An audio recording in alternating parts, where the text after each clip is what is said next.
Buenos días, hermanitos. Bienvenidos todos. Vamos a dar gracias al Señor, ¿sí? Por esta mañana, ya son las 9, vamos a dar inicio. Padre, gracias te damos en esta mañana, Señor. Gracias, Padre, una vez más, porque podemos venir delante de ti, Señor, en tu presencia y escuchar tu palabra, Señor, abrir la Biblia y estudiarla y analizar lo que tú quieres hablarnos. Señor, te pedimos que nos des entendimiento, que abras nuestros corazones, nuestro entendimiento para entender lo que tú dejaste escrito en tu libro, Señor, y que nos ayudes Señor, a ser obedientes a lo que tú nos hablas. Te rogamos que nos ayudes en esto y te ruego que me ayudes, Señor, a hablar, Padre, lo que proviene de ti, Señor. Me ayudes, Padre, a explicar con claridad y Padre, a desglosar cada texto, cada versículo conforme a lo que tú quieres hablarnos, Señor. Te damos gracias y te damos toda la gloria, la honra y la alabanza en nombre de Jesús. Amén. Bien, hemos estado viendo entonces, hermanitos, la perspectiva bíblica del dinero. Sí, es algo realmente muy interesante, ¿no? Hemos visto cómo el dinero es amoral, ¿verdad? No es bueno ni malo, pero refleja nuestra moralidad según lo que hagamos con él. Vimos que el Señor, pues, es el dueño del oro y de la plata, ¿sí? Él es el dueño del dinero. Y bien hacemos nosotros en hacerlo dueño de nuestro dinero, porque pues a final de cuentas es de Él, ¿no? Le pertenece a Él. Vimos también que incluso Él nos da las fuerzas, la capacidad para hacer las riquezas, y esto nos habla de su bondad, de su generosidad. Entonces, pues debemos estar agradecidos con Él. Y dijimos que Él nos ha dado el recurso, ¿sí? Las riquezas, el dinero, para que lo administremos, ¿verdad? Para que lo disfrutemos, ¿sí? Y quiere que seamos buenos administradores de lo que Él nos da, ¿sí? Este es un principio esencial, el principio de la mayordomía, ¿no? Entonces, Él quiere que nosotros seamos buenos administradores, cualquiera que sea la cantidad que Él nos da, ¿sí? Quiere que seamos fieles en administrarlo, sea poco, sea mucho, porque si somos fieles en lo poco, pues también seremos fieles en lo más, ¿verdad? Y vimos que todo se reduce a lo que atesoramos en nuestro corazón, ¿verdad? Si nosotros atesoramos lo celestial o si nosotros atesoramos lo terrenal, ¿verdad? Y vimos cómo el amor al dinero es causa de todo tipo de males, ¿verdad? Dice la Escritura que el amor al dinero va a llevar al hombre que ama el dinero a cometer toda clase de males para poder conseguirlo. Y sufrirá las consecuencias de ello, ¿sí? Entonces no debemos nosotros de tener un apego desmedido al dinero, a las posesiones, ¿verdad? Pero sí debemos ser diligentes, sí debemos ser buenos administradores de lo que Dios nos da, debemos ser buenos mayordomos de lo que el Señor nos ha proveído, ¿sí? Por medio de nuestro trabajo. Sí, debemos atesorar lo celestial, amando al Señor por sobre todas las cosas. Entonces, en este contexto, hermanos, de lo que ya hemos visto, necesito que consideren bien este contexto que hemos visto. Hoy vamos a hablar acerca de nuestro dar, del compartir como cristianos, ¿verdad? Y hermanos, el dar, el compartir es un principio básico en la vida del cristiano, ¿sí? La generosidad, nuestra generosidad como cristianos con lo que el Señor nos ha dado. Esto concierne al tema, como les decía, de la mayordomía del creyente. Entonces vamos a empezar a hablar de esto tratando el tema de las ofrendas. Ándale, vayan sacando las canastas. No, no es cierto, hermanitos. No es cierto, nada que ver, ¿sí? Entonces vamos a hablar de el dar para la obra del Señor, ¿sí? El dar para la obra del Señor. Y quiero ser muy cuidadoso en esto, ¿sí, hermanitos? Yo de verdad, de corazón se los digo, lo digo con mucho temor, ¿sí? Por el contexto, ¿no?, de la iglesia evangélica contemporánea, ¿sí? Porque se ha dado mucho abuso en cuanto a esto, ¿verdad? Lo sabemos. Muchos de nosotros, o la mayoría de nosotros, venimos de iglesias así, ¿sí? De iglesias en las que se ha dado un abuso acerca de esto, ¿sí? Y nosotros pues hemos venido aquí buscando la verdad de Dios, ¿verdad? Venimos hambrientos del consejo de Dios y pues cansados, ¿no?, de los abusos y de un evangelio diluido, ¿sí? Pero también pues corremos el riesgo de irnos al otro extremo, ¿sí?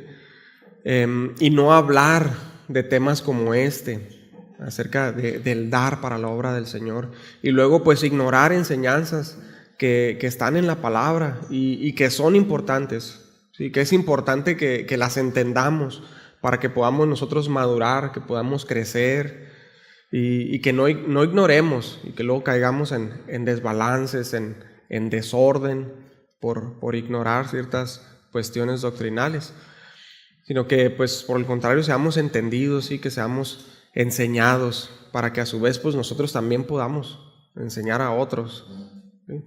Por eso es necesario que analicemos estos temas a la luz de la palabra, ¿sí? Analizando los textos bíblicos con detenimiento y desglosándolos para poder entender su significado y que entendamos lo que el Señor nos quiera enseñar.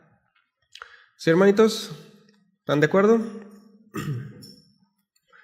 Bueno, pues vamos juntos a estudiar la palabra. Y como contexto, en el Antiguo Testamento, en la ley mosaica y en la sociedad del antiguo Israel, ustedes lo saben, ¿no? Había todo un complejo sistema de diezmos, impuestos y contribuciones que luego pues servían para diferentes propósitos. Estaba, por ejemplo, había diferentes diezmos, ¿no? Estaba, por ejemplo, el primer diezmo, que era el 10% anual de la producción de la tierra, de granos, de frutos, de ganado, y este tenía como propósito el mantenimiento de los levitas, y quienes a su vez ellos diezmaban para el sostenimiento de los sacerdotes. También era para el sostenimiento de los sacerdotes. Luego estaba el segundo diezmo, que también era anual, y este se llevaba durante las fiestas a Jerusalén para los gastos de las familias durante estas fiestas. Luego estaba el tercer diezmo o diezmo para los pobres, y este era cada 3 años, todo era en un ciclo de 7 años, ¿sí? Entonces de 1, luego 3 años el diezmo para los pobres, y este era para el sostenimiento pues, de los pobres, de los extranjeros, de las viudas, de los huérfanos, ¿sí? Y luego, aparte de todos estos, estaban otros tributos e impuestos, como el impuesto del medio ciclo para el mantenimiento del tabernáculo, estaban las primicias, estaba una ofrenda, las primicias que era una ofrenda sagrada para el Señor, etcétera, etcétera. Así era un sistema complejo. Y en resumen, era casi el 30% del ingreso total de las familias que lo aportaban, ¿sí? Esto era la ley, y su objetivo era pues sostener el culto, ¿sí? El templo, los levitas, los sacerdotes, pero también había cuestiones civiles, y proveían seguridad social, cuidado de grupos vulnerables, y fomentaba la comunión con Dios y con el pueblo durante las fiestas, durante el tiempo de las fiestas, ¿sí? Era un sistema tributario, ¿sí? Y fíjense, era integral y teocéntrico, o sea, no separaba lo civil de lo religioso, porque era un gobierno teocrático, ¿sí? En un principio. Ya después, pues el pueblo de Israel pidió rey, ya lo saben, ¿no? Y luego pues los reyes exigían otros tipos de tributos aparte para el ejército, para los palacios, ¿no? Y sus gastos, pues tal como les advirtió Samuel, ¿no? Cuando pidieron rey, pues les dijo, pues van a hacer esto, ¿no? Van a pedir tributo.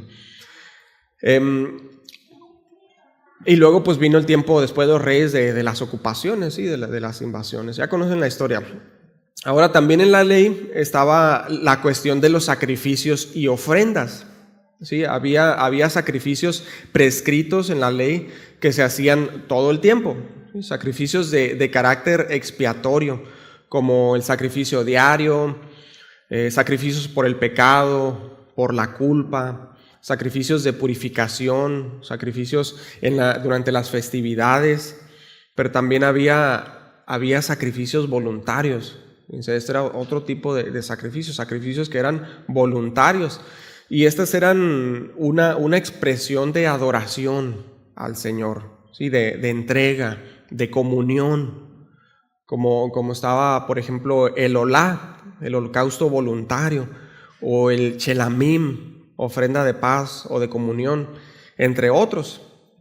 Y estas ofrendas tenían que ver, fíjese, con el corazón del adorador, ¿sí? Con el corazón del adorador que subía al templo a adorar a Adonai, ¿no? Le llamaban el Dios del cielo y la tierra.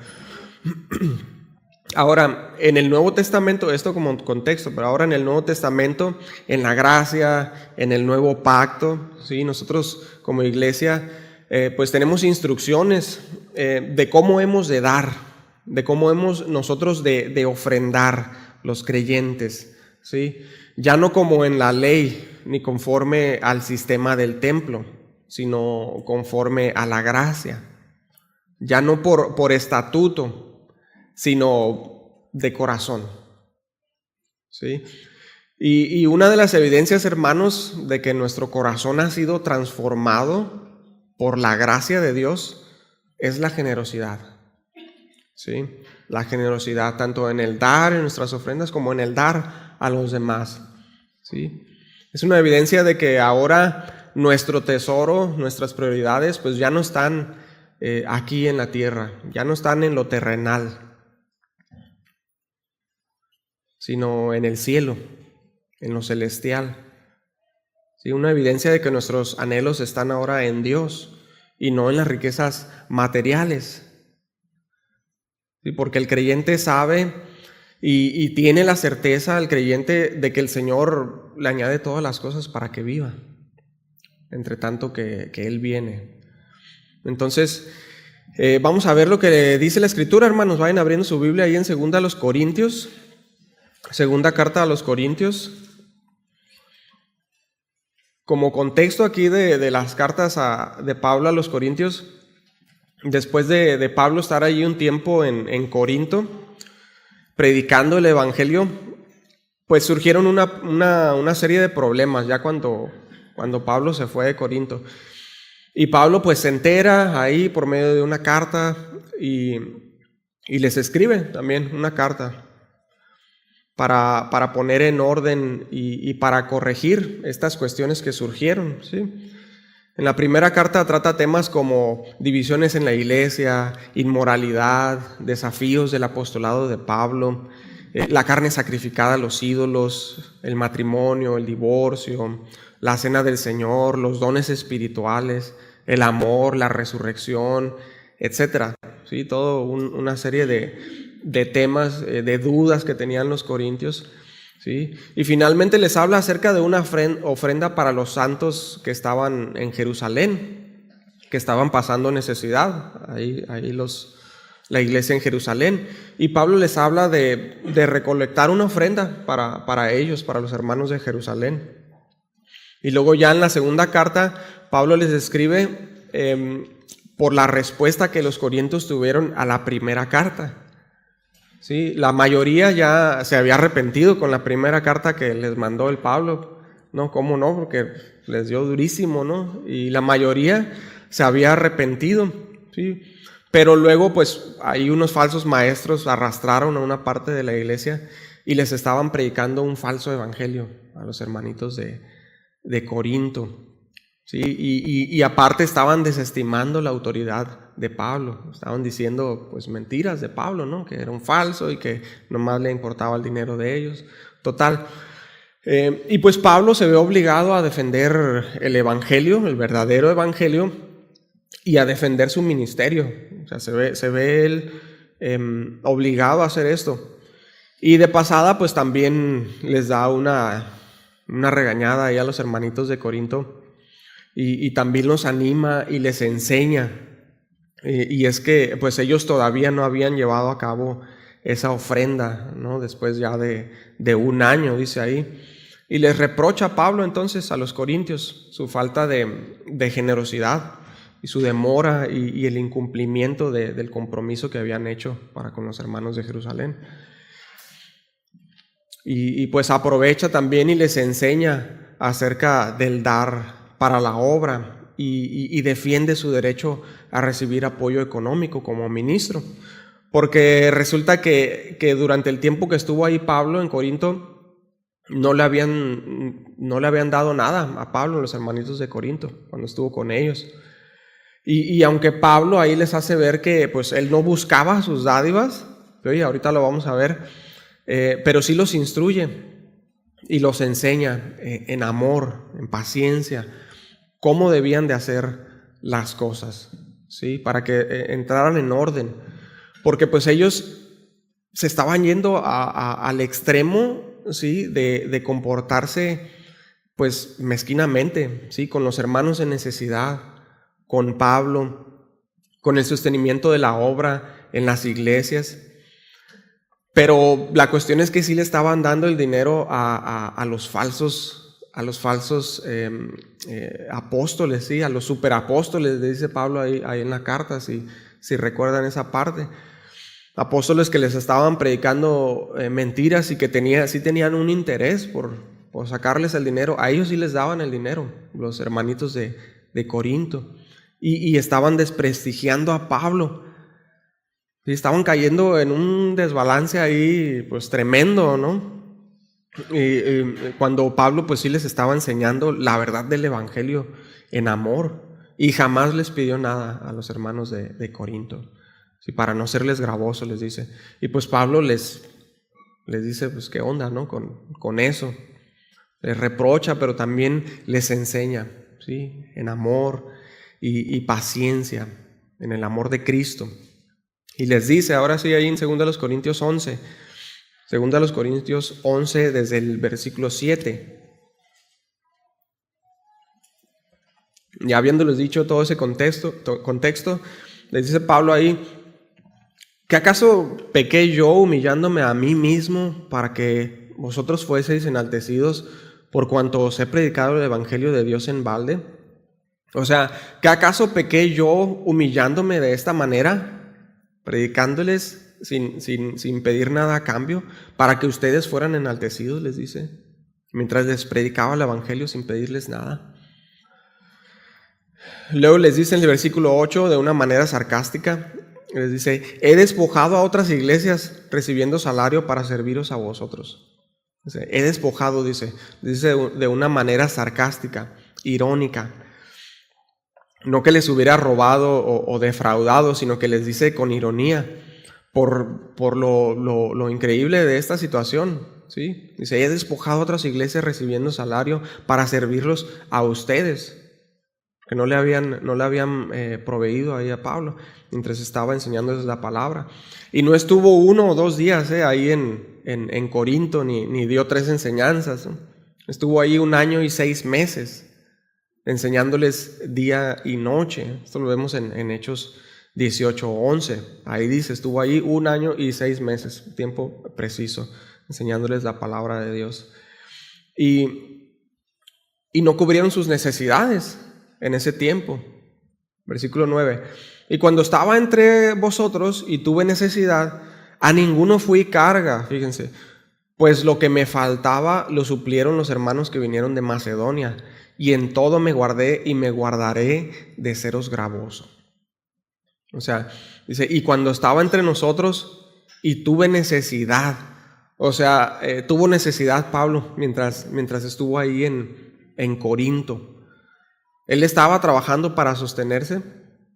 Sí, lo dice en varias ocasiones en las cartas.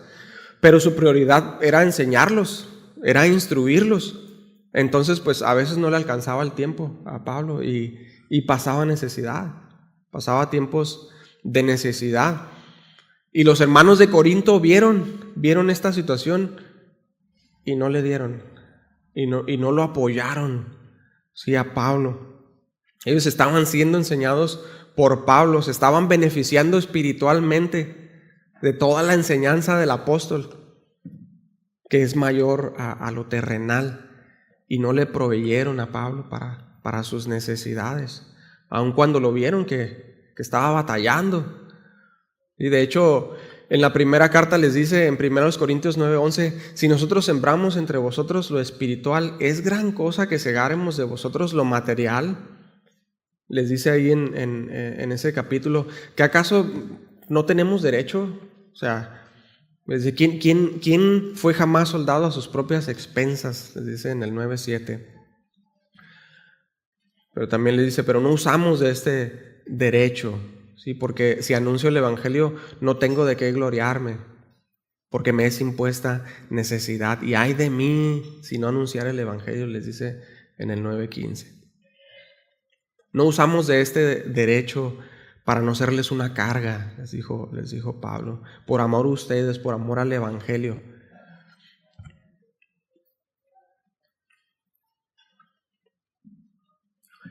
Y pues luego, hermanos, esto, saben, a nosotros nos sirve de ejemplo. Como les mencionaba al principio, es cierto que en muchas iglesias se comete un abuso, ¿sí? Pero a veces nosotros caemos en el otro extremo, de no ver que hay necesidad. Ajá. Los hermanos estaban viendo a Pablo, que estaba sirviendo de corazón para enseñarles la palabra de Dios, y estaba pasando necesidad y no le dieron.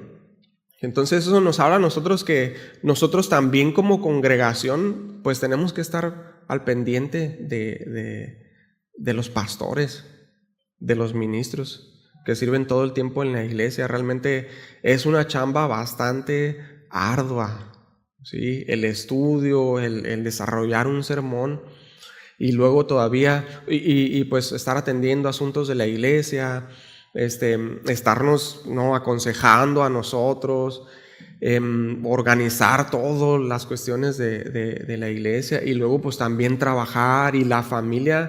Realmente es una chamba buena, hermanitos, y hay veces que los pastores pues también pasan necesidad, y a veces a nosotros se nos olvida eso, ¿no? Y pensamos, tenemos por hecho de que todo está suplido, ¿no? Que el pastor no pasa necesidad, y no nos acercamos, ¿sí? No preguntamos cómo están, si algo les hace falta, ¿sí? Y solo vemos por nosotros mismos. Como les digo, el hecho de que algunos pastores abusen, pues no anula esta verdad. Y aquí Pablo lo dice muy claramente. Aquellos falsos que les predicaron mentira a ellos, dice, les dieron todo. Y a mí, que sinceramente sirvo al Señor, y a ustedes no me dieron cuando tuve necesidad, les dice Pablo. Y así nosotros podemos caer en ese extremo, ¿sí? Luego dice en el versículo 9, y cuando estaba entre vosotros y tuve necesidad, a ninguno fui carga, pues lo que me faltaba lo suplieron los hermanos que vinieron de Macedonia, y en todo me guardé y me guardaré de seros gravoso. Una de esas, cuando Pablo estaba ahí en Corinto, pues vinieron los hermanos de Macedonia a visitar a Pablo, a ver cómo estaba, a ver si necesitaba algo. Y lo vieron la necesidad y le dieron y suplieron para que él siguiera enseñando y predicando a los hermanitos de Corinto. Y los pone de ejemplo a los hermanitos de Macedonia, ahí con los hermanitos de Corinto. Ahora, ¿quiénes eran los hermanos de Macedonia? Macedonia era una provincia ahí al norte de Acaya, al norte de donde estaba Corinto. Y en Macedonia estaban Tesalónica, Berea y Filipos, ¿sí? Y aquí estaban las iglesias, pues, de los tesalonicenses, de los de Berea y de los filipenses. Y en ese tiempo como les decía, según la historia, hubo una crisis. Y el relato de los Hechos lo avala, de hecho, en Hechos 11:28 dice que hay un profeta llamado Agabo, profetizó que vendría un hambre sobre toda la tierra, la cual sucedió en tiempos del emperador Claudio. Y esto fue en el tiempo en el que Pablo estaba ahí en Corinto, y cuando él estaba predicando en Corinto. Y esta crisis pues afectó mucho a los hermanos de Macedonia, por el área en la que estaban los hermanitos. Estaban más al norte, un poco más rural, no había tanto comercio. Y aparte de eso, los hermanitos estaban siendo perseguidos por su fe.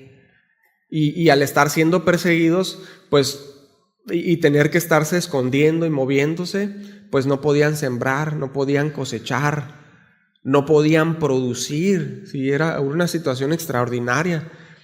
Entonces, pues ellos estaban viviendo con lo mínimo. A diferencia de los corintios, a los corintios, a ellos no les afectó tanto esta crisis, que dice que fue por todo el mundo, pero a ellos no les afectó tanto porque Corinto era un puerto muy importante para el comercio. Estaba en un istmo, en una península, un istmo, un estrecho, una parte estrecha de tierra con dos mares a los lados, dos mares principales en ambos lados. Y estos puntos siempre han sido claves para el comercio marítimo, para llevar mercancía de un lugar a otro. Entonces, este era un lugar muy próspero, ¿sí? Y aparte, pues no estaban siendo perseguidos, porque Corinto era una ciudad cosmopolita, una metrópolis muy grande. Vivía mucha gente de todas nacionalidades, de todas religiones. Entonces, para ellos el cristianismo era una religión más.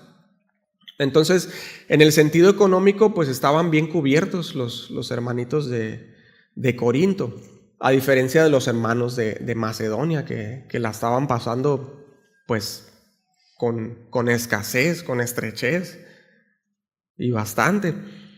Y entonces los hermanitos de Macedonia, cuando vieron que Pablo pues también estaba pasando necesidad, y esto mientras hacía la obra en Corinto, pues los hermanitos de Macedonia, ellos fueron sensibles y en su pobreza le dieron para que siguiera haciendo la obra con los corintios.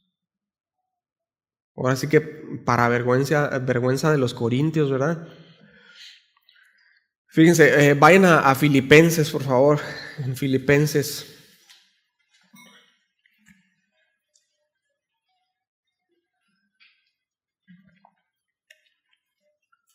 En la carta de Pablo a los Filipenses, capítulo 4,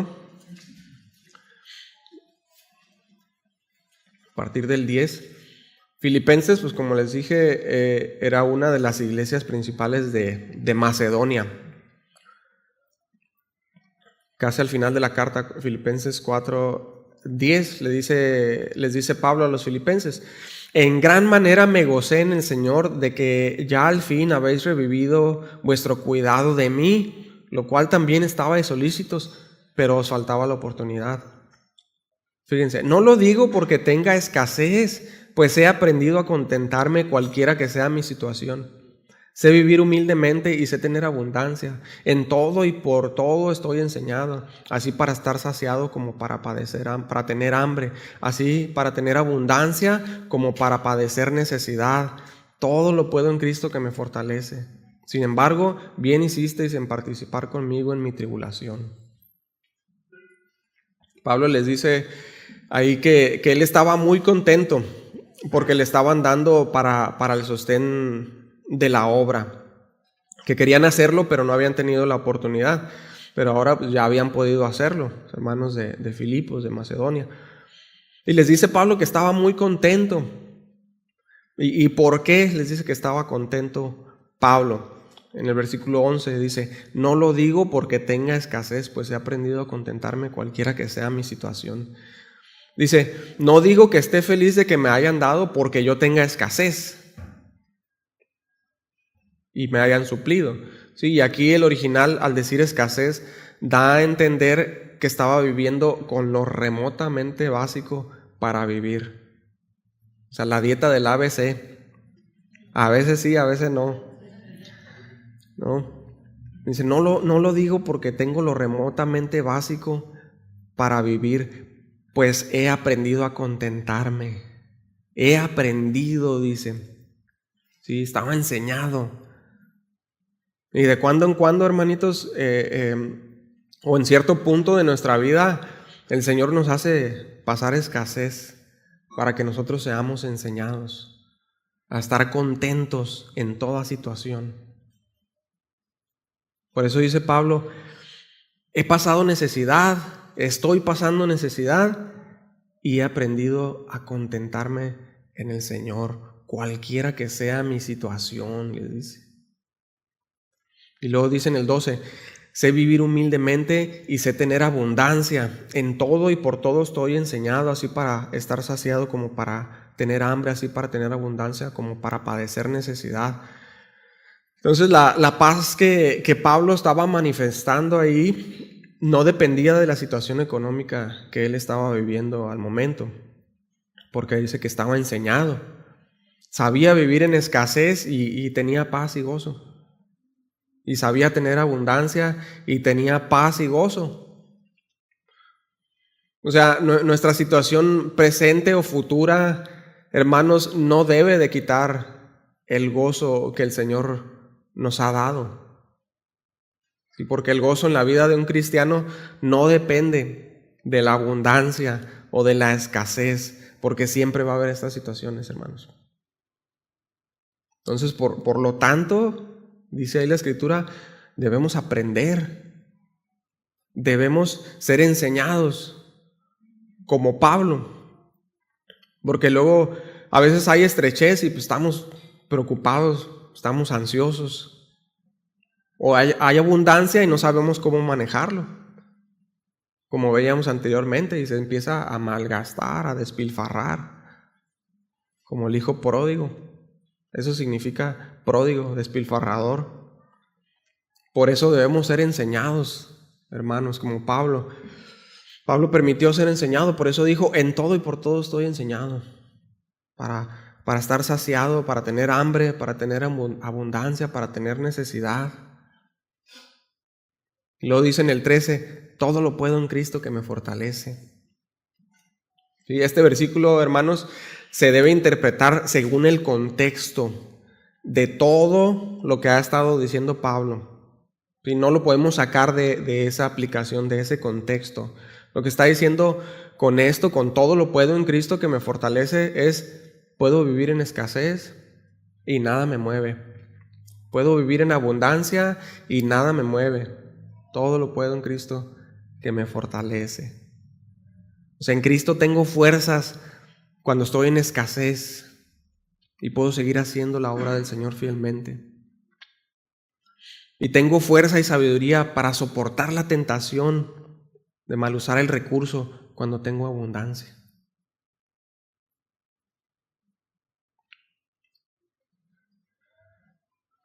Luego sigue diciendo ahí en el 14.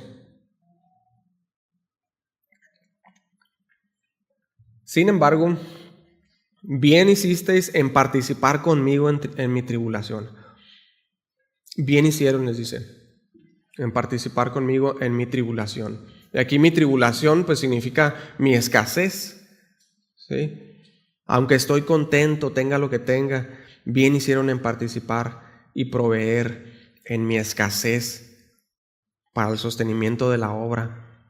O sea, bien hicieron en proveer, no para darme más a mí, porque yo estoy contento, tenga lo que tenga, les dice Pablo, sino para que el evangelio siga siendo predicado. Bien hicieron, les dice ahí Pablo. Versículo 15. Y sabéis también vosotros, oh filipenses, que al principio de la predicación del evangelio, cuando partí de Macedonia, ninguna iglesia participó conmigo en razón de dar y recibir, sino vosotros solos. Cuando salió de Macedonia durante su viaje misionero, de hecho el segundo y el tercer viaje misionero hizo esto, cuando salió de Macedonia, esa fue la ruta que agarró, y de ahí se pasó a Corinto. Y les dice a los filipenses, cuando salí de Macedonia, y fui para allá, para Grecia, para Corinto. Dice, ninguna iglesia participó conmigo en razón de dar y recibir, sino solo ustedes. Solo los filipenses le dieron. ¿Por qué? Porque ellos entendieron. Por esa gracia, ese entendimiento que Dios da, que la expansión del evangelio requiere del apoyo, de los recursos que Dios nos da, que Él pone en nuestras manos para administrarlos, para usarlos para su gloria. Y esta es una forma importante de hacerlo, hermanos, y los filipenses lo entendieron, fíjense, en su pobreza.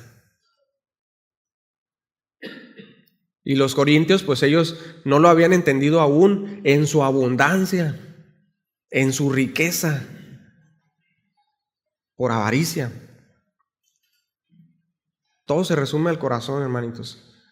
Sí, versículo 16, pues a una Tesalónica me enviasteis una y otra vez para mis necesidades. Y esta frase una y otra vez, fíjense, hermanitos, nos habla de algo sistemático.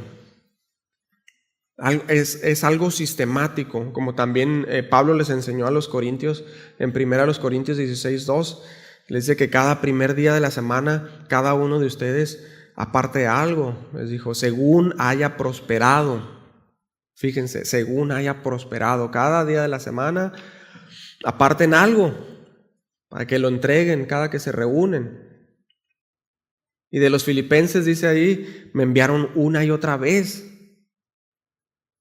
Habla de algo sistemático, y esto es algo bueno, hermanos, porque nos habla de disciplina. Es como la cuestión del diezmo hoy en día. Sí, hermanitos, fíjense, escuchen con atención, hermanitos. El diezmo, tal cual se estipula en el Antiguo Testamento, con todas sus cláusulas, pues ya no está vigente, ¿sí? En el Nuevo Testamento. No lo vemos en el Nuevo Testamento por ningún lado.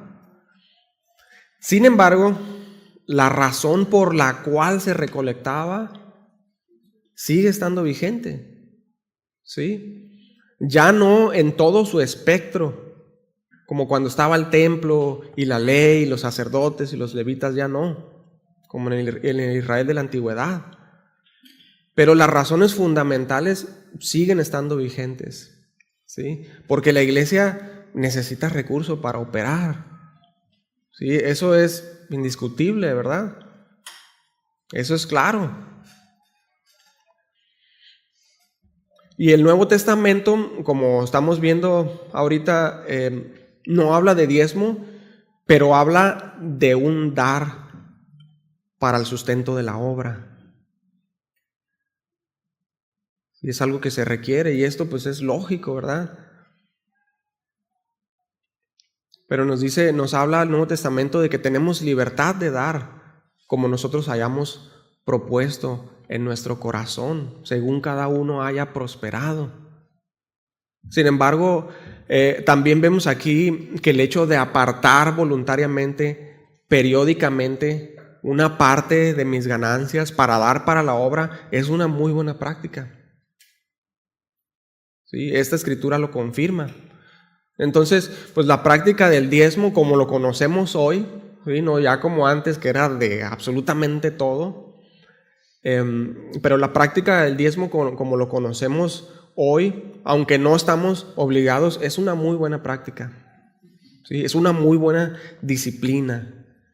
Y si nosotros tenemos una buena administración en todos los sentidos, incluido en el dar para la obra, en el compartir con el necesitado, esto es muy bueno, muy bueno. Y créame, no le va a faltar nada. Pero hay otras cuestiones a considerar, ¿sí? En el dar, porque luego hay situaciones, ¿verdad? Entonces sí necesitamos considerar y tenemos que ser muy prudentes. Sí, hermanitos, pero vamos por paso. Si tienen alguna pregunta en lo que avanzamos, adelante, hermanitos. Y luego les dice ahí en el 17, no es que busque dádivas, sino que busco fruto que abunde en vuestra cuenta. No es que busque dádivas, les dice Pablo, Es decir, yo no busco su dinero, hermanos, les dice Pablo, porque Dios no necesita de nuestro dinero, ¿correcto? Él es el dueño del oro y de la plata. Dios lo que quiere de nosotros es nuestro corazón. Por eso les dice Pablo, no es que busque dádivas, sino que busco fruto que abunde en vuestra cuenta. O sea, yo lo que quiero es que ustedes tengan fruto. Lo que quiero es ver en ustedes ese fruto, resultado de la gracia de Dios recibida en sus corazones y que se manifiesta a través de la generosidad y el cuidado, porque la obra de Dios sea expandida y que el evangelio sea predicado. Eso es un fruto del creyente. Y este fruto, dice Pablo, va a quedar a su cuenta, a cuenta de ustedes, les dice, porque el Señor recompensará, dará galardones. O sea, si se fijan la gracia de Dios, hermanos, o sea, el Señor ya nos dio todo. ¿Sí? Él nos dio la salvación, nos dio su Espíritu Santo. Todo por gracia, nos da una nueva naturaleza con la cual podemos reproducir el carácter de Dios. Nos provee de todas las cosas. Y cuando nosotros hacemos buenas obras por su voluntad, porque Él pone en nosotros el querer y el hacer, pues todavía el Señor nos recompensa. Porque dice la Escritura que habrá galardones. Lo dice Pablo ahí en el 18.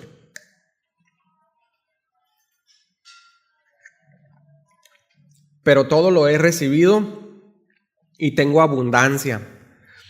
Estoy lleno, habiendo recibido de Epafrodito lo que enviasteis, olor fragante, sacrificio acepto, agradable a Dios. Todo lo he recibido, les dice, y tengo abundancia. Estoy lleno. Mis necesidades han sido satisfechas. Recuerden el contexto de lo que ha estado diciendo. Dice, me han enviado y estoy satisfecho. Pablo pasó de pasar necesidad, de pasar hambre seguramente, a tener abundancia, a tener todo lo que necesitaba. Y su estado de ánimo siempre fue el mismo. Pero Pablo estaba contento de que los filipenses pues demostraran ese fruto, ¿sí? En el dar. Y les dice, he recibido lo que me enviaron. Y luego les dice, fíjense, esto es olor fragante, sacrificio acepto, agradable a Dios. O sea, esto que hicieron, les dice a los filipenses, es olor fragante, sacrificio acepto, agradable a Dios. Y aquí Pablo hace una alusión a los sacrificios que se ofrecían en el templo. Y la Escritura dice que cuando los sacrificios se hacían con un corazón arrepentido, corazón dispuesto, un corazón humillado, agradecido, alegre, cuando se hacía de esta forma, era olor fragante, agradable a Dios. Pero cuando no se hacía de esta forma y por el contrario se hacía hipócritamente, por obligación, con falta de arrepentimiento, con una doble moral, mientras se incensaba a dioses paganos, pues esto era olor putrefacto para el Señor. Y el Señor les decía al pueblo, les decía, estoy hastiado de sus sacrificios. Primero vayan y límpiense de su inmundicia, y luego vengan y el sacrificio será acepto. Lo dice muchas veces en el Antiguo Testamento, en Isaías, en Amós, en Oseas, en Miqueas, Jeremías, en los Salmos. ¿Sí? Entonces Pablo alude a esto y les dice a los filipenses, su sacrificio, su ofrenda que dieron ustedes en su pobreza, por la forma en que lo hicieron, con el corazón con el que lo hicieron, filipenses, es sacrificio acepto, olor fragante y agradable a Dios.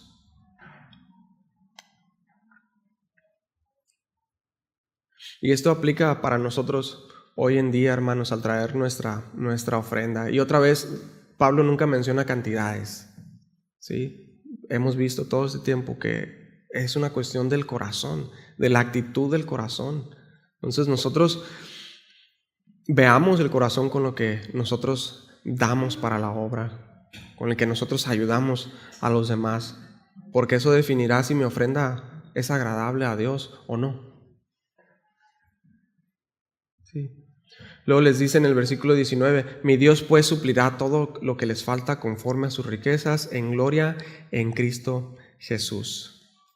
Entonces, al ser generosos y dar para la obra del reino con un corazón correcto, en cualquier circunstancia en la que se encuentre uno, cualquiera que sea la cantidad, es sacrificio agradable al Señor. Y si hacemos esto, dice Pablo, el Señor se encarga de nosotros y suple lo que necesitamos, material y espiritualmente hablando. De vuelta a 2 Corintios 8:1. Asimismo, hermanos, os hacemos saber la gracia de Dios que se ha dado a las iglesias de Macedonia. Fíjense, aquí Pablo les está hablando, ¿no?, de esos hermanos de Macedonia, los filipenses. Asimismo, hermanos, os hacemos saber la gracia de Dios que se ha dado a las iglesias de Macedonia. Asimismo, hermanos, les dice Pablo a los corintios, que por el contrario no habían sido generosos para suplir para la obra. Les quiero hacer saber, hermanos, les dice, de la obra de la gracia que el Señor ha hecho en los corazones de los hermanos de Macedonia. Y los pone de ejemplo a los hermanitos. Versículo 2, que en grande prueba de tribulación, la abundancia de su gozo y su profunda pobreza abundaron en riquezas de su generosidad.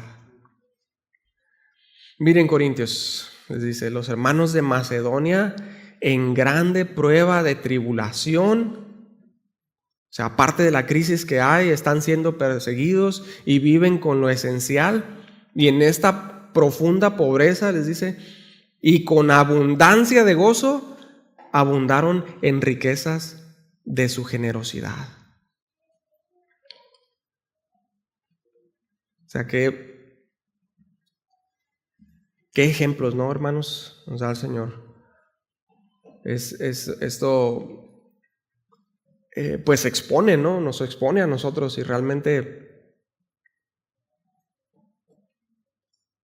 tenemos mucho que aprender de los hermanos de Macedonia. En su pobreza, en su profunda pobreza, abundaron en riquezas de su generosidad. Versículo 3. Pues doy testimonio de que con agrado han dado conforme a sus fuerzas y aún más allá de sus fuerzas. Yo doy testimonio, les dice a los corintios. Yo soy testigo de que los hermanos de Macedonia han dado lo que pudieron y aún más allá de sus fuerzas. Y les dice que dieron con agrado. Y esta palabra con agrado, ausairetos, significa voluntariamente. Es decir, yo soy testigo, les dice Pablo, que ellos han dado voluntariamente. Nadie les dijo, nadie los presionó, nadie los forzó. Me acuerdo, pues anteriormente, ¿no?, en una iglesia en la que estaba, luego llegaban, ¿no?, predicadores y ahí supuestos apóstoles y eso, y predicaban 20 minutos y como 40 minutos pedían ofrenda, ¿no? Y decían, a ver, y ahí echaban un rollo, ¿no? Y levanten su ofrenda, los de 500, a ver, ¿cuántos traen 500? ¿Cuántos van a dar 500? Levanten su ofrenda acá arriba. Y los exponía, pues. Entonces la gente pues se sentía presionada ahí para sacar y para que vieran que era generoso el hermano, ¿no? Y los de 500, a ver, y pásenle, el Señor va, y echaban un rollo ahí, ¿no? Y ahora los de 400, y así, y un buen rato, y ahora los de 300, y los de 200, los de 100, y los de 50, y así, ¿no? No, pues levantaban un buen ofrendón, ¿sí? Un buen ofrendón. Pues eso es manipulación, hermanos. Y Y ya darán cuentas, porque aquí dice Pablo que con agrado dieron voluntariamente, dieron los hermanitos. Y así debe de ser nuestra ofrenda. Voluntariamente, con agrado. Versículo 4. Pidiéndonos con muchos ruegos que les concediésemos el privilegio de participar en este servicio para los santos. Los hermanos de Macedonia tenían el dar por un privilegio, fíjense. Y es muy posible que Pablo les haya dicho, no, hermanitos, espérense tantito, están pasando estrechez, están pasando mucha escasez, tiempos difíciles, no se preocupen. Y seguramente los hermanitos de Macedonia le dijeron a Pablo, no, Pablo, por favor, déjanos ayudar, déjanos dar. Y Pablo pues debe haber insistido, ¿verdad? No, hermanos, de verdad. Y los hermanitos, te rogamos que nos dejes dar, Pablo, es de nuestro corazón. Te rogamos que nos des el privilegio de participar en este servicio para los santos. Y aquí la palabra privilegio es la palabra charis o caris. Y según el diccionario Strong, esta palabra se refiere específicamente, fíjense, a la influencia divina sobre el corazón y su reflejo en la vida, incluida gratitud, favor, gozo, gracia. Una influencia del Señor en nuestro corazón que hace que brote en nosotros gratitud, favor, gozo, gracia. Entonces lo que hicieron los hermanos de Macedonia es dar de gracia, porque ellos ya habían recibido gracia. Y aquello era una expresión de lo que el Señor había hecho en sus corazones. Por eso le rogaron a Pablo que los dejara participar de aquello y dar para la obra de Dios. Entonces el dar, hermanos, es un privilegio, una gracia que Dios pone en el corazón regenerado. Y otra vez, no habla de cantidades, Pablo. Está hablando de una disposición del corazón. Versículo 5. Y no como lo esperábamos, fíjense, sino que así mismo se dieron primeramente al Señor y luego a nosotros por la voluntad de Dios. O sea, Pablo se sorprendió. O sea, les dijeron, no lo esperaba, dice, no dieron como lo esperábamos nosotros. O sea, ya que Pablo les dijo todo esto, ¿no? Y que después que los hermanitos le rogaran y que Pablo les dijera, ok, está bien, hermanitos, pueden participar, ¿no? Y cuando trajeron la ofrenda, no era lo que esperaban, o sea, no era lo que ellos habían pensado, sino que se sorprendieron de ver aquello. Porque por lo que dieron, en la condición en la que estaban, o sea, cómo lo dieron, en su profunda pobreza y con la actitud del corazón con lo que dieron, pues ellos evidenciaron que ellos se habían entregado primeramente al Señor, totalmente al Señor. Y que su generosidad era parte de su adoración, que se entregaron totalmente al Señor. Y después de entregarse al Señor, se dieron a los hermanitos también. ¿Sí? Se entregaron a los hermanitos también. O sea, una consecuencia lógica, hermanos, de amar al Señor, y eso lo vemos en toda la Escritura, una consecuencia lógica de amar al Señor con todo nuestro ser, es el amor por los hermanos. Es el amor por el prójimo, el amor por la obra de Dios. De modo que al ver la necesidad, compartiremos de lo nuestro con alegría. Eso fue lo que hicieron los cristianos de Macedonia. Versículo 6. De manera que exhortamos a Tito para que tal como comenzó antes, asimismo acabe también entre vosotros esta obra de gracia, que era recaudar y llevar la ofrenda. ¿Sí? Versículo 7. Por tanto, como en todo abundáis, en fe, en palabra, en ciencia, en toda solicitud y en vuestro amor para con nosotros, abundad también en esta gracia. Les dice Pablo, ustedes tienen mucha fe, y está muy bien, ¿sí? Ellos, los corintios, eran los que abundaban en dones del Espíritu, si recuerdan. Había muchos dones ahí en Corinto. Dones de milagros, de hablar en lenguas, ¿sí? Abundaban en conocimiento. Y también les dice ya en esta segunda carta, ustedes abundan en solicitud y en amor por nosotros, que anteriormente también en la primera carta les había dicho que si nosotros hacemos todas estas cosas y no tenemos amor, si yo hago todas estas cosas y no tengo amor, nada soy. Y les dijo, y ahora permanecen la fe, la esperanza y el amor, pero el mayor de estos tres es el amor. 1 Corintios 13:13. Y ahora aquí en su segunda carta les dice, ahora ustedes abundan en amor por nosotros, y eso está muy bien. Ahora también les dice, abunden en esta gracia del dar. Que hacían muchas cosas los hermanitos y se ponían muy espirituales y todo, ¿no? Hablaban en lenguas y se tiraban en el altar y todo, pero en esta área no habían crecido, no habían madurado, todavía estaban muy inmaduros. Por eso les enseña Pablo y ahora les dice, abunden en esta gracia también. Versículo 8. No hablo como quien manda, sino para poner a prueba por medio de la diligencia de otros, también la sinceridad del amor vuestro. O sea, demuestren esa solicitud, hermanos, ese amor, que la fe sin obras es muerta en sí misma, dijo Santiago. Versículo 9. Porque ya conocéis la gracia de nuestro Señor Jesucristo, que por amor a vosotros se hizo pobre, siendo rico, para que vosotros con su pobreza fueseis enriquecidos. Y les habla del mayor ejemplo de entrega y del Señor Jesucristo, cómo Él se entregó por nosotros. Y está hablando aquí de riquezas espirituales, sí, que son mucho mayores que las materiales. Versículo 10.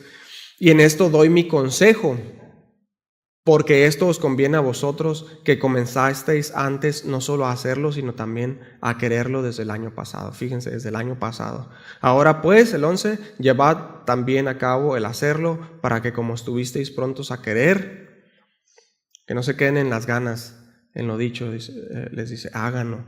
Ahora pues, el 11, llevad también a cabo el hacerlo, para que como estuvisteis prontos a querer, así también lo estéis en cumplir, fíjense, conforme a lo que tengáis, ¿sí? Conforme a lo que tengáis.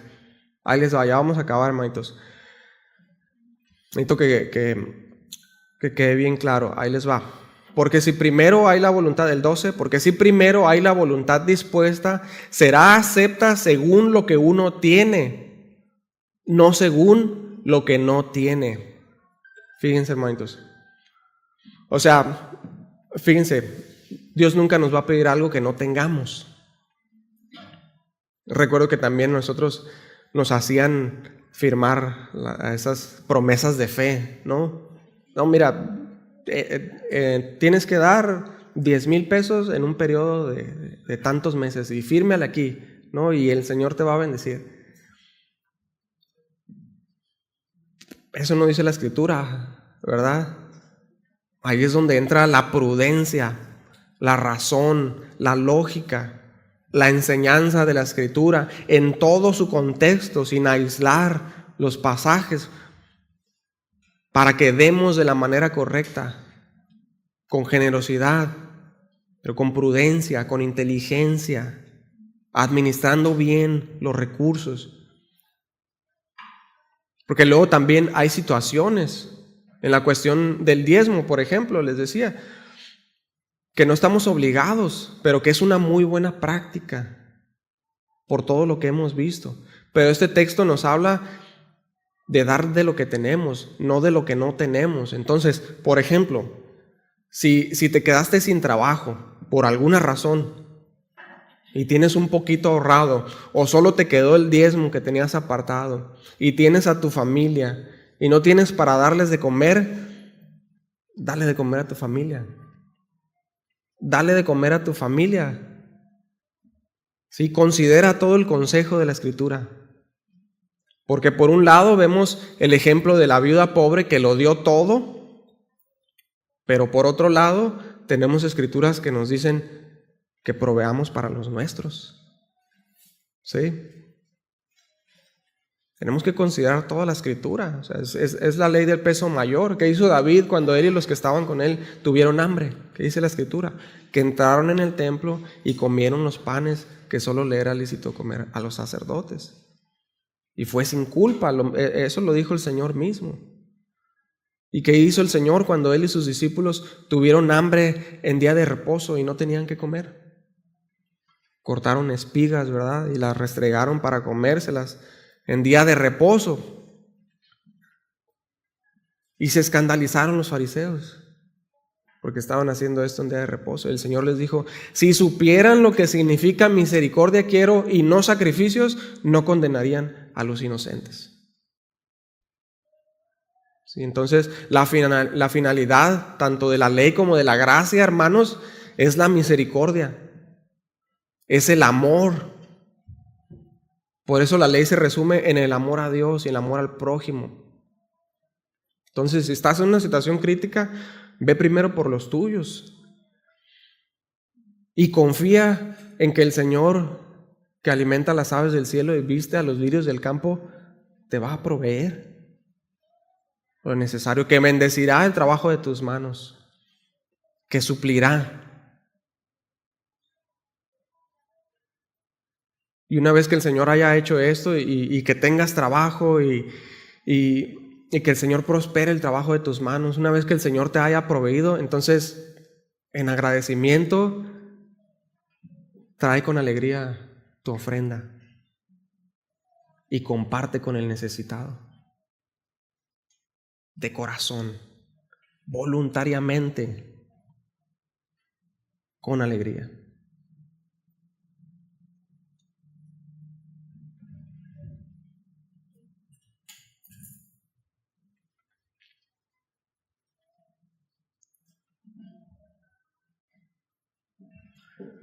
Me voy a saltar al versículo 7 del capítulo 9.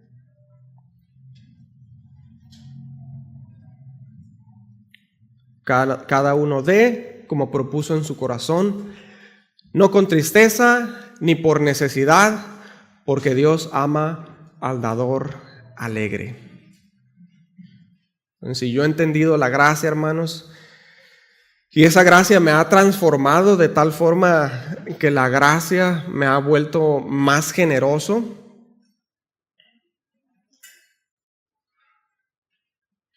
por eso ya no se nos manda a dar una cantidad determinada como en la ley, sino que nos dice el texto, cada uno dé conforme propuso en su corazón. Y la gracia de Dios en nuestros corazones, hermanos, hará que demos con la actitud correcta, no con tristeza, ni por necesidad, no porque tengo que hacerlo, no a la fuerza, no con pesadez, sino con alegría, porque Dios ama al dador alegre. ¿Sí, hermanitos? ¿Alguna pregunta, hermanos? Sí, hermanita. Que en el Nuevo Testamento más bien Pablo lo que pidiera no dando un diezmo. Así es. Sí, así es. Entonces ahora, por ejemplo, en la iglesia cuando dicen el diezmo, uno normalmente se va con esa idea que ya traemos. Sí. No es el 10%. Sí, lo asociamos. Como les decía, en el Nuevo Testamento no habla acerca de un diezmo y de hecho el diezmo, o sea, si lo vemos en el Antiguo Testamento, era casi el 30% de todo lo producido, pero estaba en el contexto del templo. Ahora en el Nuevo Testamento no hay eso. Sin embargo, como veíamos ahí en los textos, es una muy buena práctica. Es una muy, muy buena práctica porque eso nos da a nosotros una disciplina de nosotros apartar. Si nosotros tenemos la costumbre de, ok, yo tengo mi ganancia, ¿no? Lo que yo gano en la semana, y tenemos una buena administración, y yo aparto lo que es para para un ejemplo, ¿no? Impuestos, aparto lo que es para renta, ¿no? Por ejemplo, aparto para los diezmos, aparto para gastos, aparto para comida, aparto todo, aparto una parte pues para los chuchulucos de los niños, aparto mi diezmo en primer lugar, ¿no? Tengo mi ganancia, aparto mi diezmo y lo traigo a la casa del Señor por las razones que ya hemos visto, ¿no? Por el sustento de la obra, como una ofrenda en agradecimiento al Señor. Si yo tengo esta buena costumbre, es algo muy bueno. Y mira, personalmente, lo hacemos, ¿no? Y desde que lo hacemos, la verdad es que, híjole, jamás nos ha hecho falta nada. Jamás nos ha hecho falta nada. Entonces, es una muy, muy buena costumbre, ¿sí? Hacerlo porque nos da disciplina, nos fija una cantidad. Sin embargo, no debería de ser no es como un estándar que nosotros digamos, tenemos que hacerlo así. Incluso, o sea, no necesariamente tiene que ser el 10%, puede ser menos, incluso puede ser más, ¿no? O sea, todo depende de mi corazón, como lo veíamos. No estamos obligados, no hay una cantidad que nosotros digamos, tenemos que traerla así. Pero si el Señor ha bendecido, ha proveído, ha prosperado, entonces yo voy a traer con alegría y voy a tener una disciplina de apartar, ¿no? Ese 10%. O incluso no debería de ser pues una limitante de decir, no, nada más el 10%, no. Si yo tengo en mi corazón dar más, ok, yo doy más. Pero si hay una situación en la que no tengo, ok, o sea, no estoy obligado, ¿no?, a dar el 10%. Pero entonces lo que la palabra apela es a nuestro corazón, a la generosidad. Sí, hermanita. Y no solo la ofrenda hace eso, por ejemplo, nuestra localidad sería la despensa. Exactamente. Sí. No solamente gano 5,000 pesos al mes, 500 pesos en el 10%, sí. ¿no? Y eso está en tu corazón, qué bueno. Exactamente. Puedes dar 600, 700 al mes. O a veces 300, pero gastando nada. O un hermano que requiere, una hermana necesita ayudar. Sí. Se reparten tantas situaciones. Sí. Aparte de la ofrenda. Así es. Exactamente, y de hecho pues es el tema, ¿no? Y la próxima lección vamos a tratar acerca del compartir con los demás, del dar a los demás. Hoy nos enfocamos más en esta cuestión del dar para la obra, pero sí. Aprendí de eso mucho, también sí. venía de una iglesia donde era el diezmo, sí. más un fondo de inversión que habría, que se compra el favor de Dios. Sí. Aprendí mucho sobre todo el tema del dar, porque te comprometes y luego te sientes mal porque no cumples, ¿no? O lo estás dando a la fuerza, y eso todo con tu relación y tu amor desmedido por Dios. Exactamente. La admiración de su belleza y su cultura, que ahí no hay medida, simplemente se empieza a desbordar como el espíritu te va inspirando. Exactamente. Sí, así es. Por eso es importante estos temas, hermanos, como les decía al principio, porque precisamente ese abuso que ha habido, pero luego nosotros nos vamos al extremo, ¿verdad? De no proveer, de no dar para la obra cuando se necesita, pues. Sí. Entonces, pues tiene que haber un balance. Entonces, la escritura es muy clara, ¿no? Por eso quise ir todo el contexto, desde el Antiguo Testamento y el Nuevo Testamento, y tratar de hacer lo más claro posible, aunque el tema es súper amplio, pero todo se resume a la actitud del corazón, realmente. Sí, o sea, como la actitud de los filipenses. O sea, ellos tenían mucha necesidad, pero el Señor movió su corazón de tal forma que ellos dieron, que ellos dieron en su pobreza, ¿sí? Y veíamos, por ejemplo, el ejemplo de la viuda pobre, ¿no? Que ella en cantidad dio poco, pero delante del Señor dio más. Entonces, eso es lo que ve el Señor en nosotros, la actitud del corazón. Entonces, tenemos que entrar en ese equilibrio. O sea, si yo tengo suficiente para suplir todas mis necesidades, para proveer a mi familia, o yo tengo la capacidad de traer para dar para la obra del Señor, por amor a la obra, por amor a los hermanos, pues yo lo voy a traer en agradecimiento porque Dios ha sido muy bueno conmigo. Si yo estoy en una situación de que, híjole, crisis, ok, bueno, o sea, tengo que ser prudente y decir, ok, yo ahorita, por la situación extraordinaria, tengo que suplir primero a mi familia. Pero son cosas que Dios nos enseña, y luego cuando pues ya venga el tiempo de que hay provisión, ¿no?, del Señor, pues entonces traigo con alegría mis diezmos, mis ofrendas. Ofrendas, ¿no? Bien, hermanitos, después le seguimos porque ya me está viendo feo Carlitos. Sale, hermanitos. Si hay más preguntas, pues igual la próxima lección ahí vemos.